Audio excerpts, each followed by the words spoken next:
नमस्ते, मी पूजा. मी आणि बरंच काही या YouTube चॅनलवर तुम्हा सगळ्यांचं अगदी मनापासून स्वागत करते. बघा, इथे मी 2 बटाटे घेतले आहेत. कच्चे बटाटे घ्यायचेत आपल्याला या रेसिपीसाठी. व्हिडिओमध्ये दाखवल्याप्रमाणे या बटाट्यांची साल काढून घ्यायची. इथे बघा, मी संपूर्ण बटाट्याची अशा पद्धतीने साल काढून घेतली.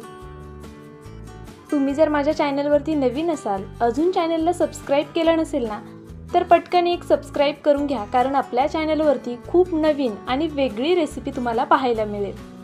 ही रेसिपी यापूर्वी तुम्ही कधीच केली नसणार आहे, याची मी तुम्हाला गॅरंटी देते.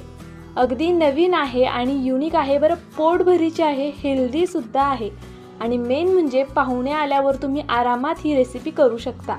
इतकी जास्त चविष्ट आणि वेगळी आहे. तर बघा, त्यासाठी आपल्याला 2 बटाटे लागणार आहेत. ही रेसिपी मी 2 जणांसाठी करते, तर 2 बटाटे घेतलेत. आता या बटाट्याची आपण साल काढून घेतल्यानंतर हा बटाटा स्वच्छ धुवून घ्यायचा.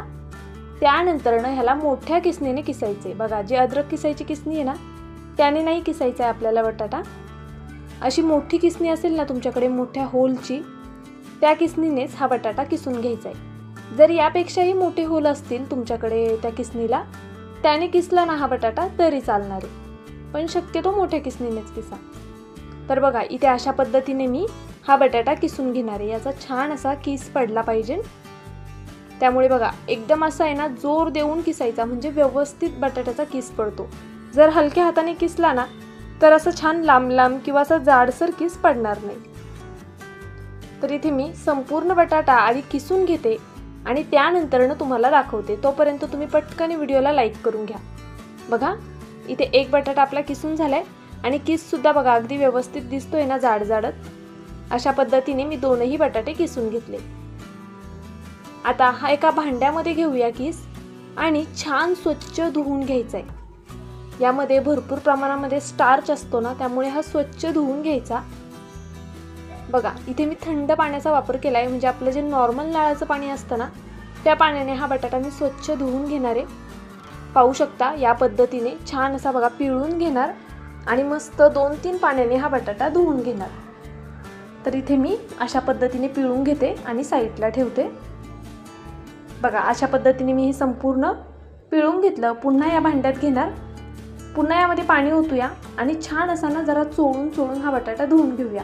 लक्षात घ्या, यामध्ये आपल्याला अजिबात पाणी ठेवायचं नाहीये. त्याचबरोबर बटाटा स्वच्छ सुद्धा हवाय. ही खूप महत्त्वाची गोष्ट आहे, त्यामुळे मी खूप डिटेलमध्ये दाखवतीये. तर बघा, अशा पद्धतीने मी आता पुन्हा हे पिळून घेतेय. आता इथे मी 2 पाण्याने बघा बटाटा पिळून घेतला, अशा पद्धतीने धुवून घेतला छान. अजून 1-2 पाण्याने धुते आणि मग तुम्हाला डायरेक्ट दाखवते. तर जवळपास 4 पाण्याने हा बटाटा स्वच्छ धुवून घट्ट पिळून घेतला. त्यानंतर याला मीठ लावायचं आहे आपल्याला. बघा, मीठ लावताना थोडं जास्तीचं लावा, कारण ह्याला पाणी सुटणार ना, तर ते निघून जाणार मीठ बऱ्यापैकी. आता मीठ लावून हा बटाटा मी असाच ठेवून देते. तोपर्यंत पुढची तयारी करायला घेऊया. इथे बघा, गव्हाचं पीठ घेतलंय मी. 1 वाटी गव्हाचं पीठ होतं, त्यातलं अगदी थोडंसं पीठ मी काढून ठेवलं.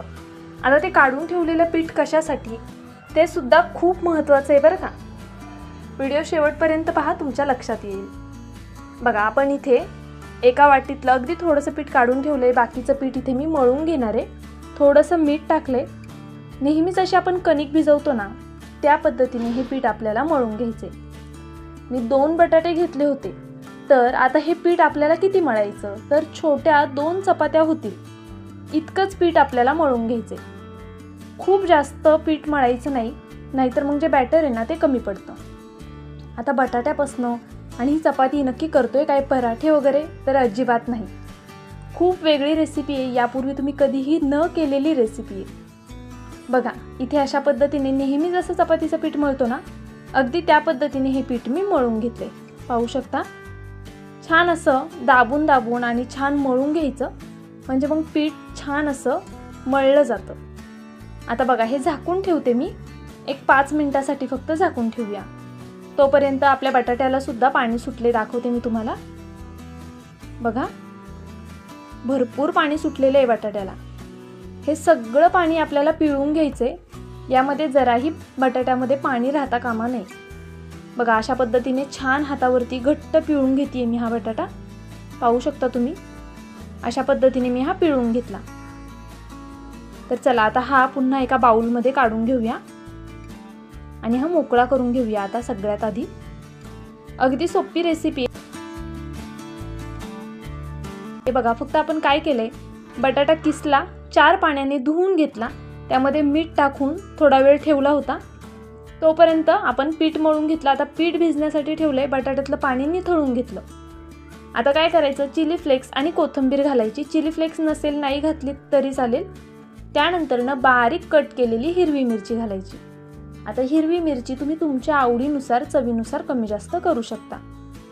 काही जास्तीची ह्याला कटकट वगैरे नाहीये, अगदी सहज सोपी होणारी रेसिपी आहे. खूप डिटेलमध्ये व्हिडिओ मला शूट करायचा होता, कारण की बऱ्याचदा तुम्हाला माझा व्हिडिओ थोडा जरी आवडला असेल तर प्लीज व्हिडिओला एक लाईक करा, चॅनलला सबस्क्राईब करा. सबस्क्राईब केल्यानंतर बेल आयकन प्रेस करायला विसरू नका.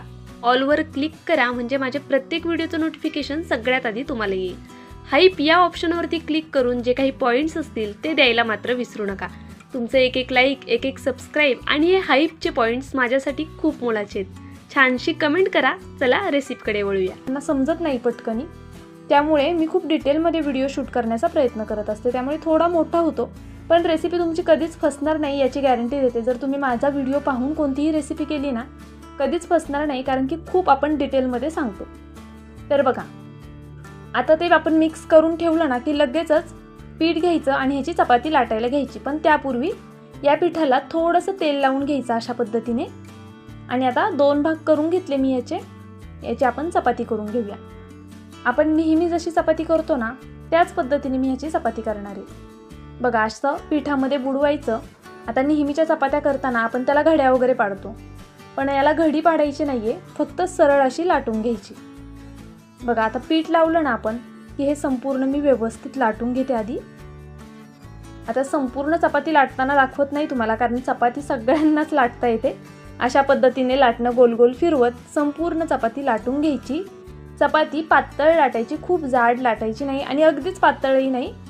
आपण रेग्युलर जशी चपाती करतो ना त्या पद्धतीने लाटून घ्यायची. बघा इथे आपली चपाती लाटून तयार आहे. आता जे आपण मिश्रण करून ठेवलं होतं ना ह्याचे 2 भाग करूया बघा, कारण आपण 2 चपात्यांचा हा पदार्थ करतोय ना त्यासाठी. अशा पद्धतीने सगळीकडे हे पसरवून घ्यायचे, पण काळजी एवढी घ्यायची की ज्या चपातीच्या कडा आहेत ना तिथे अजिबात टाकायचं नाही. कमीत कमी 1 इंच तरी जागा सोडायची. तर बघा कडेला नाही टाकायचे आपल्याला हे मिश्रण, फक्त मध्यभागी टाकायचे. यामध्ये तुम्ही कोबी सुद्धा ॲड करू शकता बरं का. ज्यावेळेस आपण बटाट्याला मीठ लावून ठेवतो ना त्यावेळेस यामध्ये किसून कोबी सुद्धा घालू शकता आणि मग त्याला सुद्धा मीठ लावून बटाट्यासोबत ठेवू शकता. तर आता इथे बघा मी संपूर्ण असं हे पसरवून घेतलं. व्हिडिओमध्ये दाखवल्याप्रमाणे घट्टसर असं हे गोल गोल करून घ्यायचे. घट्ट करा बघा, अजिबात सैलसर ह्याला असा राऊंड करायचा नाहीये, घट्ट असा राऊंड करून घ्यायचा याचा. पाहू शकता तुम्ही ह्याची मी एक अशी वळकुटी बघा तयार करून घेतली अगदी या पद्धतीने. आता हे जे ओपन आहे ना याला बघा व्हिडिओत दाखवल्याप्रमाणे असं बंद करून घ्यायचं, म्हणजे यातनं अजिबात मिश्रण बाहेर येणार नाही. आता तुम्ही म्हणाल कढईमध्ये पाणी ठेवलं होतं त्यामध्ये पेला होता आणि ही रेसिपी काही वेगळी आहे का, तर नाही, ही तीच रेसिपी आहे. पुढे तुम्हाला कढई दिसेल, पेला दिसेल आणि नेमकं काय करायचे ते सुद्धा समजेल. तर बघा इथे मी 1 लाटी अशी करून घेतली ना, त्यानंतर लगेच दुसरी सुद्धा सेम त्या पद्धतीने करून घेतली आणि अशा पद्धतीने ती बंद करून घेतली. आता हा नाश्ता मी 2 जणांसाठी करते. तुम्हाला जितक्या लोकांसाठी हा नाश्ता करायचा आहे ना तितकं पीठ मळायचं आणि तितके बटाटे घ्यायचे. अगदी सोपं गणित. तर बघा इथे आपले 2 हे रोल तयार करून झालेले आहेत. आता जे शिल्लक राहिलेलं पीठ आहे त्याचं काय करायचं हा सुद्धा तुम्हाला प्रश्न पडला असेल, ते थोड्या वेळाने सांगते. त्यापूर्वी एका प्लेटला तेल लावून घेतले पहा. आता प्लेट घेताना अशी घ्यायची की ज्यावरती आपण जे रोल केलेत ना ते आरामात बसतील. उलटी ठेवली आहे प्लेट मी, म्हणजे मग त्याच्या किनारीमुळे रोल आपला खराब होणार नाही. अशा पद्धतीने ठेवायचे आपल्याला त्यावर. पण त्याआधी कढईमध्ये पाणी गरम करायचं, पेल्यामध्ये पाणी गरम करायचं, म्हणजे मग प्लेट इकडे तिकडे हलणार नाही अजिबात. तुमच्याकडे जर स्टँड असेल ना तर ते सुद्धा तुम्ही ठेवू शकता कढईत. आता ही प्लेट ठेवून घ्यायची आणि त्यानंतरनं हे रोल यावरती ठेवून घ्यायचे. बघा, म्हणजे अजिबात प्लेट इकडे तिकडे हलणार नाही पाण्याला उकळी आली तरी. मीडियम फ्लेमवरती आपल्याला हे करून घ्यायचं आहे. त्यापूर्वी मी इथे काचेचं झाकण वापरते, तर हे होल बंद करून घेते, म्हणजे कसं स्टीम बाहेर पडणार नाही. आता झाकण ठेवलंय, छान अशी वाफ काढून घेऊया, म्हणजे एक 5-10 मिनटं हे होऊन देऊया. तर बघा, एक 10 मिनटानंतरनं हे तयार झाले. आता तुम्ही हे असंच सुद्धा खाऊ शकता बरं का, पण मी ह्याची तुम्हाला पुढे अजून एक छान रेसिपी दाखवते. तुम्हाला ज्या साईजमध्ये ह्या वड्या हव्या आहेत ना, त्या साईजमध्ये कट करून घ्यायच्या. तर बघा, मी अशा लांब लांब मोठ्याच ठेवणार आहे, अशा पद्धतीने हे कट करून घेते. अगदी या पद्धतीने बघा, एका चपातीचे मी 3 भाग करून घेतलेत एका रोलचे. आतमध्ये मिश्रणसुद्धा मस्त दिसतं आहे आपलं, आणि खायलासुद्धा खूप कमाल लागतं.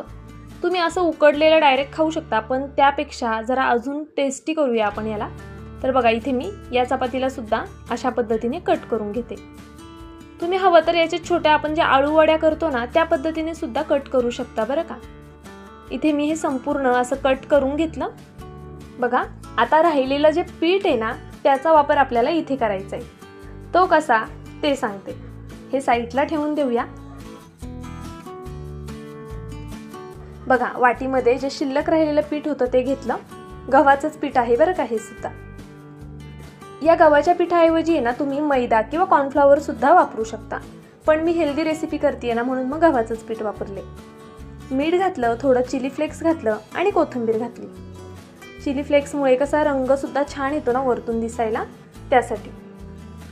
यामध्ये अगदी थोडंसं पाणी घालायचं आणि हे छान असं मिक्स करून घ्यायचं. पाणी टाकताना एकदम जास्त घालू नका, थोडं थोडं करून पाणी घाला आणि हे मिक्स करून घ्या. आपल्याला ह्याची एक स्लरी तयार करून घ्यायची. खूप जास्त पातळ नाही आणि खूप घट्टही नाही. आपण ज्यावेळेस ह्याचं कोटिंग त्या वड्यांना लावू ना, त्यावेळेस ते दिसून नाही आलं पाहिजे की वरतून कसलं तरी कोटिंग लावलंय. पण हे लावल्यामुळे आपल्या ज्या वड्या आहेत ना, त्या अगदी कुरकुरीत होणार आहेत. आवाजसुद्धा पुढे मी ऐकवणार आहे, व्हिडिओ नक्की कंटिन्यू करा. बघा, असं चमच्याच्या साहाय्याने ना मी हे यावरती टाकून घेते. अगदी या पद्धतीने अशीच पातळ आपल्याला ही स्लरी तयार करून घ्यायची आहे. बघा, अशा पद्धतीने हे सगळीकडनं डीप करून घेतलं. हाताने करायला जाऊ नका, नाहीतर मग हाताला सगळं पीठ चिटकेल आणि जी वडी आहे ना त्याला लागणार नाही. तरी ते अशा पद्धतीने मी सगळीकडे व्यवस्थित लावून घेतलंय. हे एक काटा चमचा घ्यायचा आणि त्यानेच आपल्याला हे कढईमध्ये सोडून घ्यायचे. तर ते कसं ते सुद्धा दाखवते. गॅसवर बघा, कढई गरम करण्यासाठी ठेवली होती आणि कढईमध्ये ना तेल गरम करून घेतलेलं आहे. इथे थोडा व्हिडिओ स्किप झालाय, ते सोडताना दुसरं मी सोडताना दाखवते तुम्हाला. बघा, असं काट्या चमच्यावरती ते घ्यायचं आणि तेलामध्ये सोडून द्यायचं. असं केल्यामुळे काय होतं, आपल्या अंगावर पटकन तेल सुद्धा उडत नाही आणि त्याचबरोबर त्याचं जे पीठ आहे ना, ते आपल्या हाताला चिटकणार नाही, म्हणजे ते व्यवस्थित कोट होईल. गॅसची फ्लेम मीडियम टू हाय आहे. मीडियम टू हाय फ्लेमवर आपल्याला हे छान असं तळून घ्यायचं आहे. वरतून अशा पद्धतीने त्यावरती मध्ये मध्ये तेल सोडायचं आणि बघा, मस्त एका साईडने होऊन द्यायचं. त्यानंतरनं याची आपण बाजू पलटी करून घेऊया. आपल्याला हे छान गोल्डन सोनेरी रंग येईपर्यंत तळून घ्यायचे. त्याचा आवाज सुद्धा ऐकवणार आहे, ते खायला किती जबरदस्त लागतं ना, ते सुद्धा तुम्हाला सांगणार आहे. बघा, अशा पद्धतीने मी हे छान असं पलटी करून घेते सगळीकडून. गॅसची फ्लेम बारीक करू नका. जर बारीक गॅसवर तुम्ही हे केलं तर ते तेल जास्त पिणार. आपल्या ज्या वड्या आहेत ना, त्या पूर्णपणे शिजलेल्या आहेत. आपण त्याला छान असं वाफवून घेतलेलं आहे 10 ते 15 मिनिटासाठी, त्यामुळे त्या पूर्णपणे शिजलेल्या आहेत. आतला बटाटा सुद्धा व्यवस्थित शिजला गेलाय वाफवताना. फक्त आपण जे वरतून पीठ लावलंय ना, ते आता आपल्याला तेलात शिजवून घ्यायचंय आणि कुरकुरीत करून घ्यायचंय. बघा, मीडियम फ्लेमवरती मी हे छान तळून घेतलं. रंग सुद्धा किती छान सुरेख आलाय बघा. हे तुम्ही या मेयोनीज सोबत खाऊ शकता किंवा इतर कोणत्या चटणी सोबत, पुदिन्याची चटणी किंवा केचप असेल किंवा इतर कोणती चटणी जी तुम्हाला आवडत असेल, शेजवान चटणी वगैरे, अगदी कशासोबतही तुम्ही खाऊ शकता.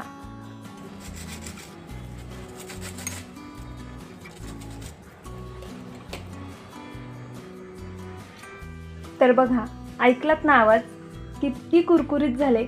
पाहुणे आल्यावर जर तुम्ही ही रेसिपी केली ना, खरंच ते तुम्हाला आवर्जून रेसिपी विचारतील. त्यावेळेस नक्की माझा व्हिडिओ रेकमेंड करा. मी एक कट करून दाखवते. खूप मस्त होतं खरंच. आतमध्ये तुम्हाला जर वेगळी कोणती फिलिंग हवी असेल ना, तर तुम्ही ती सुद्धा यामध्ये घालू शकता. माझा व्हिडिओ तुम्ही संपूर्ण पाहिला त्याबद्दल खरंच खूप मनापासून धन्यवाद. जर अजून व्हिडिओला लाईक केलं नसेल तर प्लीज लाईक करा, नवीन असाल तर सबस्क्राईब करून घ्या आणि हा व्हिडिओ तुम्ही कुठून पाहताय ते कमेंट करून कळवा. त्याचबरोबर व्हिडिओ आवडला का ते सुद्धा सांगा. उद्या भेटूया. बाय.